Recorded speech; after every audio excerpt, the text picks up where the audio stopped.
das origens de Quinta do Conde.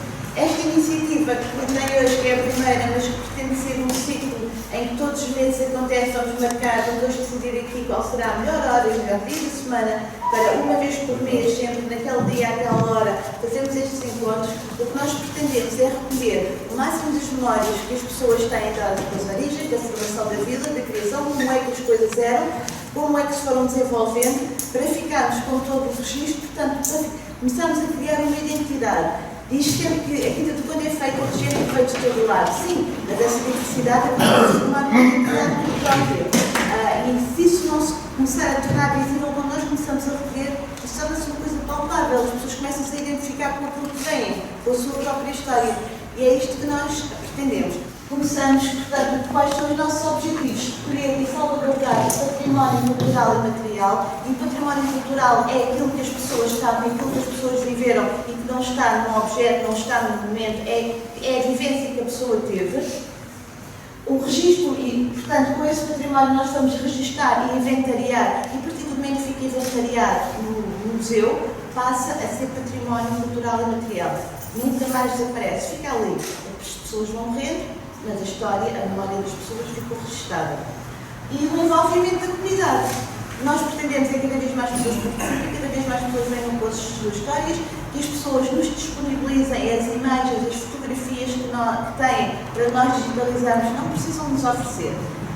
Para nós digitalizarmos, porque nós, Câmara, temos um espólio muito pequeno de imagens da Quinta do Conde, aliás, vão ver, eu já vos vou mostrar tudo o que temos, e é muito pouco. Isso é importante, se um dia se quiser criar um museu da formação da Vila da Quinta do Conde, nós precisamos ter material, precisamos ter imagens, precisamos saber como é que isto foi. E temos que aproveitar enquanto cá chegar. Portanto, isto é uma primeira imagem que alguns se lembrarão, é a avenida principal, que não está a ser uma supermercado. Temos logo no século I a.C., durante a ocupação romana da Lusitana, no 10º período, acampou o seu exército aqui na região da Quinta do Conde. Temos depois dos séculos XV, XVI e XVII, uma coisa que é do senso comum da Quinta do Conde, penso eu, que é a fonte de negreiros. A fonte de negreiros, porque seria a zona onde os barcos negreiros vendiam, tinham mercados de escravos que eram trazidos de África. No início do século XIII, esta região passa a pertencer ao mosteiro de São Vicente de Fora. Isto explica o corvo no brasão da Quinta Freguesia da Quinta do Conde. Depois, em 1573, o mosteiro de São Vicente de Fora faz um foro aos contos de autarquia. O foro é quando alguém aluga um terreno por determinada época, aqui passou a ser por 3 gerações, o primeiro foro, e essa pessoa dá um tanto de dinheiro, porque normalmente o proprietário está com necessidades financeiras. Se no fim deste período a pessoa, o proprietário não tiver o dinheiro que recebeu para devolver, quem a furou torna-se proprietário. Tornava-se. Em 1835, os terrenos são comprados pelo pai de José Maria da Fonseca, que compra a Quinta do Conde com o objetivo de dar os terrenos ao filho. E no final da década de 70, portanto, estamos a falar dos pontos mais marcantes, o Xavier de Lima começa a comprar a Quinta aos herdeiros de José Maria da Fonseca. No início da década de 70, o que é que se verificou em Portugal? As grandes empresas, cirurgia, Legionário, Centenário, as grandes empresas atraíram para a área metropolitana de Lisboa grandes fluxos migratórios de pessoas que vieram de todo o país para vir trabalhar para aqui e naturalmente não tinham onde viver.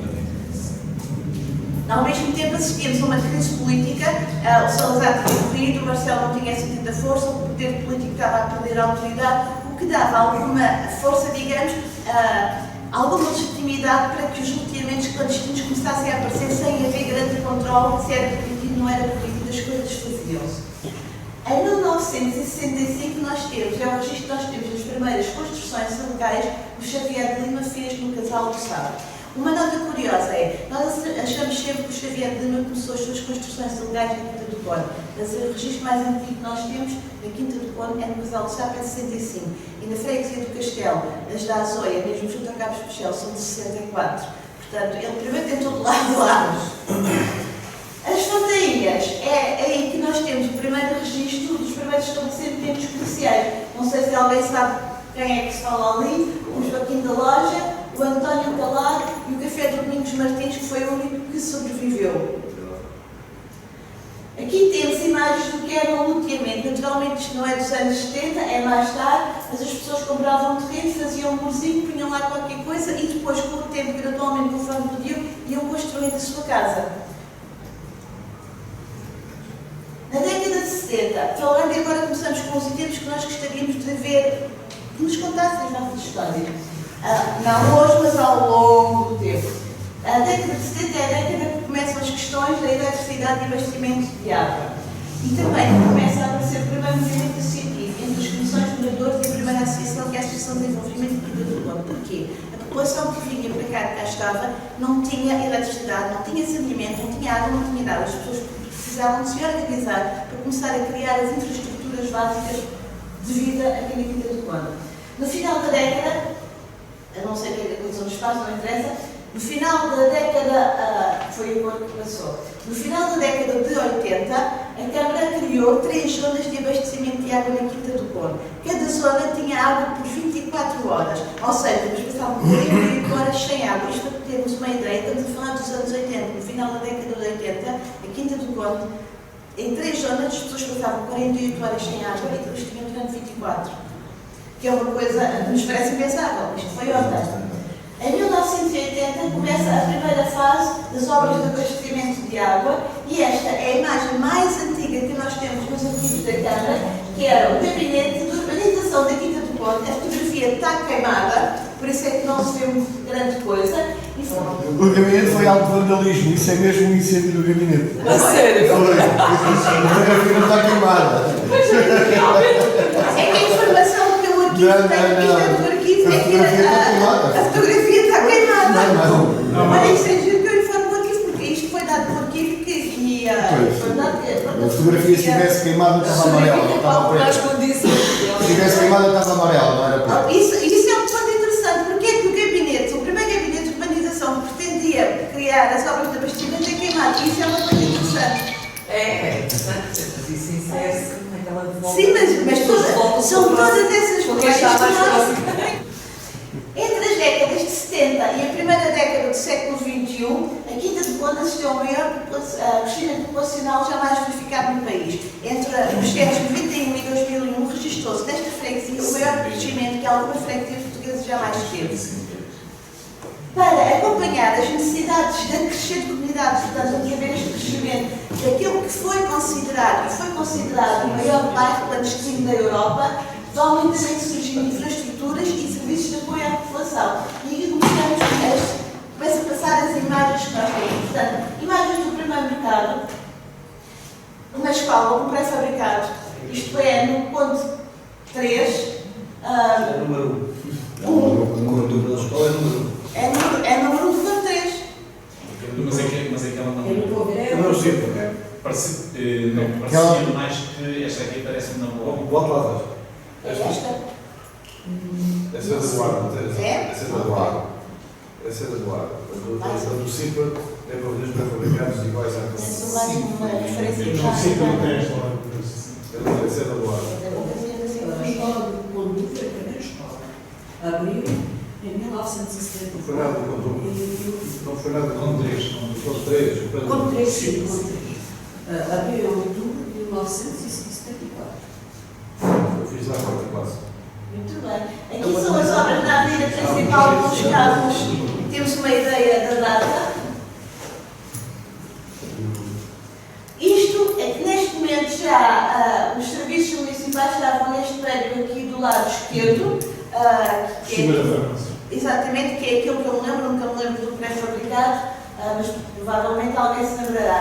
Aquela zona ali, estamos a ver a Nacional 10, como tudo era vazio de calmo. Mais limpinho. Aqui temos uma rua e temos aqui esta fotografia tem a ver não só com as ruas, a terra batida, mas também com a recolha do lixo. Que não foi sempre 10, começa nos anos 80 também a recolha do lixo. Obras. Uma coisa curiosa, pavimentação, também nos anos 80, que é quando começa a haver pavimentação da vila. Aqui temos uma fotografia, voltando ao movimento associativo, do primeiro aniversário do centro comunitário, também no pré-fabricado. E depois temos que já nos anos 90, quando começam a ver as primeiras iniciativas culturais viradas para a juventude. E isto já é dos anos 90.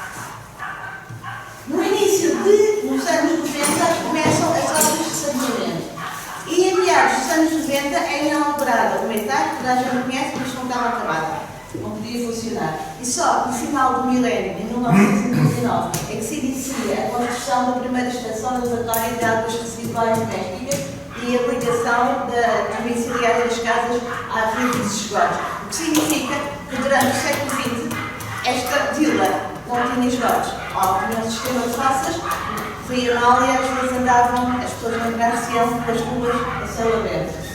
E não estamos na ilha. Aqui temos as obras de saneamento, portanto, quando começaram as obras de saneamento, e eu escolhi esta fotografia intencionalmente. Para termos uma ideia, eu lembro que vocês vão lembrar-se melhor da Quinta do Conde, terra batida, lama e grandes buracos.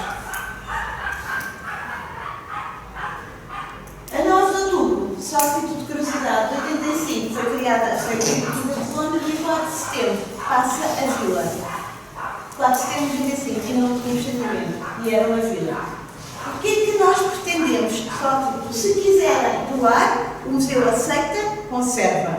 Se não quiser, o museu registra e digitaliza, entra no nosso inventário, porque estas são as memórias das pessoas que vão criando a identidade da vila e da população. E é isso que nós pretendemos. Pronto, nós agora não temos mais nada para dizer, agora queremos ouvir-vos falar as vossas memórias, o que se lembra. É curioso também saber que houve muitos imigrantes a comprar aqui casas. E eu estou a dizer isto porque, por curiosidade, mais ou menos na zona onde eu vivo, nós começamos a conhecer os nossos vizinhos e a falar com eles. Então, mas você... eu vim da Holanda. Mas aqui o vizinho ao lado também veio da Holanda. Mas, olha, aquele ali também veio da Holanda. Ou seja, o que é que eu quero dizer? Quero dizer que eram imigrantes e compravam zonas perto uns dos outros e vinham da mesma zona, ou seja, neste caso da Holanda. Eles estavam na Holanda e conversavam uns com os outros. Olha, eu comprei terreno na Quinta do Conde, queres comprar um ao pé de mim? Queres comprar um ao pé de mim? E há ali 7 ou 8 vizinhos que realmente vieram da Holanda. Não, todos os documentos e toda a documentação escrita e fotográfica vai para o arquivo municipal, temos os técnicos especializados e depois temos acesso a esse arquivo. Aliás, o da moagem de Sampaio, só a título de dizer, quando nós começámos o processo de musealização da moagem, eu fui com o nosso colega Rui Marques, com sacos de lixo, literalmente em ninhos de ratos, em que levámos para o arquivo municipal e, passado poucos meses, a documentação estava impecável, porque foi devidamente tratada, limpa, inventariada, e os colegas fazerem um trabalho absolutamente... Eu estava à espera, eu fiz esta introdução porque estava à espera que da vossa parte surgisse essa comunicação. Porquê? Sim. Porque eu já assisti a várias formações relacionadas com esta, já talvez seja a 4ª vez que vou ouvir esta formação, e em várias localidades do país, e surge sempre esta situação, que é, estarão as câmaras municipais ao lado do movimento associativo para ajudarem o movimento associativo a recolher as suas imagens, digitalizá-las e, em casos que não têm hipótese de terem nas suas instalações esse arquivo, poder, portanto, os arquivos municipais ajudarem nessa situação. Isso tem acontecido muito em vários sítios que nós temos ido e tem havido essa disponibilidade. Eu penso que com há essa disponibilidade também e era importante virem cá porque será uma das coisas que será posta. Deixem-me só terminar e depois... A segunda sugestão também, se o Sr. Presidente me permitir, nós aqui com 3 ou 4 pessoas, entre aspas, não é 3 ou 4 pessoas, entre aspas, temos aqui a ter uma conversa muito rica, não é? Imaginem termos esta conversa no âmbito de uma universidade sénior, aqui na Quinta do Conde.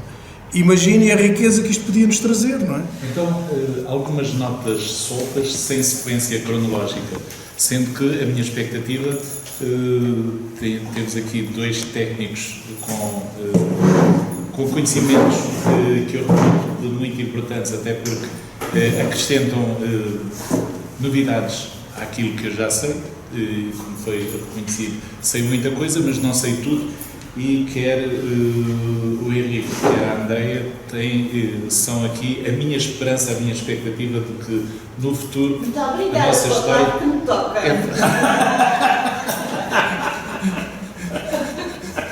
É porque porque eles já os ouvia. A Ana até agora tem-se limitado de certa forma a ler e eu deduzo até que algumas coisas que eles tenham escrito posso estar a ser injusta. Está a ser muito injusto para eu escrever. Então faça favor. A Andréia colaborou com o Pacto Pré-Histórica. Então, e não é O Henrique deu uma data do Mosteiro de São Vicente. E não é menor. Mas pronto, era esta nota que queria deixar e, portanto, agora, se Ana E a ideia foi minha, se não estaria ninguém da Quinta de Conde. Se Ana Pólvora substituir os dois, muito bem. Se Ana Pólvora complementar os dois, muito melhor ainda. E, portanto, seria esta nota que queria deixar. Outra nota solta tem a ver com o início daquilo que aqui falamos, da fotografia que estava ali do Gabinete de Urbanização da Quinta do Conde ter sido incendiado. Eu ia ler aqui um curto parágrafo, escrito por uma arquiteta que esteve cá na Quinta do Conde, nos primórdios, no início, logo a seguir ao arquiteto Ramalhete, que é importante que fique, é uma personagem que ficou na história da Quinta do Conde, ficará certamente, faleceu há pouco tempo. Com 90 e tal anos tinha uma agenda super preenchida, portanto uma pessoa com um dinamismo extraordinário, mas vindo aqui a arquiteta Teresa, que neste momento creio que ainda está a trabalhar na Câmara de Lisboa, diz: um dos episódios que me marcou passou-se numa sexta-feira quando saí ao fim da tarde do gabinete. No sábado seguinte estava previsto um plenário promovido pela Câmara. Um dos amigos entre aspas, de Xavier Lima, continuava impunemente a vender lotes no Arrechão por baixo do gabinete da Câmara. Olhou para mim e colocou a mão na cintura mostrando um colo e a respectiva pistola. Depois desta, houve muitas outras tentativas de intimidação, embora de natureza diferente. O plenário realizou-se e foi bastante participado pela população. E a expectativa que tinha pode ser que isto sirva de mote para que outros trabalhos se sigam. Infelizmente ainda não vimos, gostávamos de ter visto. O melhor que até agora se conseguiu foi esta obra de José Arsénio, que o ano passado foi aqui apresentada, essencialmente fotográfica, que abrange as 3 freguesias. Mas era este envolvimento também da Quinta do Conde no contexto do Conceito de Sesimbra que gostava de ver abordado por técnicos capacitados e creio que há de facto há condições para isso e a expectativa é de que de facto isso venha concretizado. E portanto o Sérgio Marcelino e outros podem ser aqui já, digamos, a segunda geração, podem aqui ser importantes nesta sensibilização, porque aquilo que a gente às vezes pensa que é lixo e certamente no dia 28 será de alguma forma desmistificado, pode ser importante para o nosso registro, para o registro da nossa identidade. Eu, aqui noutra missão como Presidente recém-eleita da Comissão Organizadora da Feira Festa, tenho aqui mais 2 colegas do Executivo, um deles é aqui o Luís. Se vocês tiverem interesse, um bocado à parte, do que foi a Feira Festa desde 1991, que está registada nas revistas, até 2019 já temos, não é? Já. Portanto, se tiverem interesse, temos isso digitalizado, podemos mandar para vocês também. À distribuição da água. Algumas casas antigas, eu recordo agora uma que às vezes vou lá visitar por motivos de web, que eu tenho feito alguma patifaria, mas eu vou falar com a comandante da GNR, que o edifício onde está a instalação da GNR é uma moradia que pertence à Câmara Municipal e normalmente nós temos 2 maneiras de aceder ao piso superior, onde está o comandante instalado, ou é pela escadaria exterior, ou então é pela escadaria interior. A escadaria interior, passamos lá para a recepção, tem um L, e vimos os restícios, o resto, vizinhos de uma pequena construção. Eu, quando vou lá, costumo sempre referir o que aquilo é. Já é repetitivo, já devem estar fartos, quem vai comigo já deve ter ouvido aqui várias vezes. Aquele quadradito que lá está é o resto do reservatório, do reservatório de água. As primeiras casas que foram feitas, a água canalizada não existia, porque havia no serviço dos bombeiros voluntários de Sesimbra, que vinha cá distribuir água uma vez por semana, ou 2 em 2 semanas, já se chama qualquer. E as casas faziam automaticamente 2 tipos de reservatórios, ou no piso do resto de chão, ou em cima, aqueles que eram mais políticos que queriam tomar, não queriam dar um balde, por gravidade, tinham água canalizada e enchiam o depósito. Há muitas casas dessas mais antigas que tinham em cima, logo, uma das primeiras coisas que fazer, o resto de chão, o reservatório de água, depois quando eles chegaram lá e abasteceram, seguro um dia, por um motivo que não interessa, à GNR aqui do Conselho, por isso está lá, bem visível o resto do observatório. Bem, então, portanto, aqui no assunto da água e da distribuição da água feita pelos bombeiros, eu vou explicar. Portanto, é a continuação da conversa do Sérgio. É assim, quando nós viemos para cá morar, éramos servidos pela água do depósito da água de Sesimbra, que é o depósito de água que está lá em cima, ao pé Da Pavia. da Pavia. Portanto, nós éramos servidos por aquele depósito de água. Acontece que o depósito de água, talvez, isto penso eu, pela quantidade de água que começou a ser consumida, talvez isso também tivesse dado aso a que aquilo tivesse a variar. Aquilo variou. E foi nessa altura que andaram os bombeiros de Sesimbra, vieram os bombeiros de Sesimbra, fazer a distribuição da água. Naquela altura eles ainda podiam fazer isso, porque as pessoas eram poucas a morar cá. E então eles iam a cada porta e distribuíam. Deixar isto também um desafio, até porque foi falado da Feira Festa. E na Feira Festa, no primeiro programa da Feira Festa, ou no programa da primeira Feira Festa, 1991, tinha lá, foi pedido a alguém para fazer um apontamento, um texto sobre as origens, sobre a Quinta do Conde, e está lá uma frase, mais ou menos qualquer coisa, a dizer que aqui passava uma das linhas de defesa contra as invasões, de prevenção às invasões francesas. Só uma questão, relativamente à defesa do período napoleónico, nós fizemos uma grande investigação no Arquivo Geral de Marinha, no Arquivo do Exército, no âmbito da requalificação da Fortaleza de Santiago, onde acabámos depois por registar tudo o que havia disponível sobre a nossa região. Não encontramos especificamente na zona da Quinta do Conde, até porque então não fazia parte do nosso concelho, é uma questão de voltarmos aos arquivos, mas encontramos a referência a uma estrutura feita especificamente para a proteção contra as invasões, que se chamava Bateria das Cruzinhas, e foi edificada a algures na zona da Aldeia do Meco, só que era feita de sacas. Daí ter desaparecido. Aqui nesta região, é uma questão de voltarmos aos arquivos, se foi uma estrutura mais perene ou se foi algo mais antigo.